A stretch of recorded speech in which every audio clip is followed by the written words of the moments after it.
Another day, another basketball stories na naman ang pagkukwentuhan natin. At ngayon nga ay pag-uusapan natin ang balitang pananatili ni Steve Kerr sa Golden State Warriors at ang balitang may nagbabalik na nga po ngayon sa Los Angeles Lakers. Bigla na lang naman nga po naging questionable ang future ng Golden State Warriors matapos maibalita na posible na nga pong umalis na si Coach Steve Kerr sa kanilang team ngayong offseason. Nagpahiwatig na naman nga po ito noong nakarang araw na posible nga po na hindi na siya bumalik pa sa kanilang team kasunod ng pagtatapos ng kanyang kontrata. Pero kahit gaano man nga po karami ang mga nagsilabasang balita patungkol sa kanya ay hindi para naman nga po kumpirmado na alis na ito sa Golden State Warriors. In fact, mag-uusap para naman nga po ang kampo ni Steve Kerr at ang front office ng Warriors patungkol sa kanyang magiging kalagayan.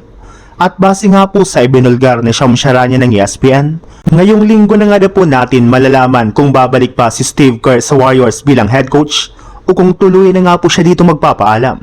Sa ngayon nga pa ay gusto para naman ng management at ng mga players ng Warriors na manatili si Steve Kerr sa kanilang kupunan. Wala rin naman nga po sila sa kanyang problema kahit man maaga silang nalaglag ngayong season, since malaki para naman nga po ang kanilang tiwala sa kanyang kakayahan na kakayanin pa rin nga po nitong pangunahan ng team sa isang championship run. Sa ibang balita naman, kahit man nga po natalo ang Lakers sa kanilang Game 1 laban sa OKC Thunder ay hindi para naman nga po huli ang lahat para makabawi sila sa kanilang serye. Down lang naman nga po sila ng isang laro at pwede pa nga po nila itong maitabla kung sakasakali man na maipanalo nga po nila ang kanilang Game 2. Marami rin naman nga po silang magagandang bagay na nagawa sa kanilang unang game katulad na lang ng pag-contain nila kay Shai Gilgeous-Alexander na nakapagtala lang ng 18 points dito.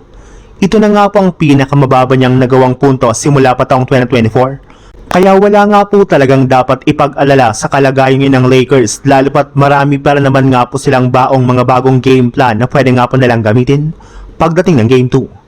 Posible na rin naman nga po ditong gamitin ang kanilang batang player na si Dalton Knecht upang sa ganon ay magkaroon sila ng dagdag scorer pagdating sa 3-point line. Opensa nga po talaga ang pinaka naging problema ng team sa kanilang last game kaya kailangan nga po nila itong ayusin ng hindi nasisira ang kanilang depensa.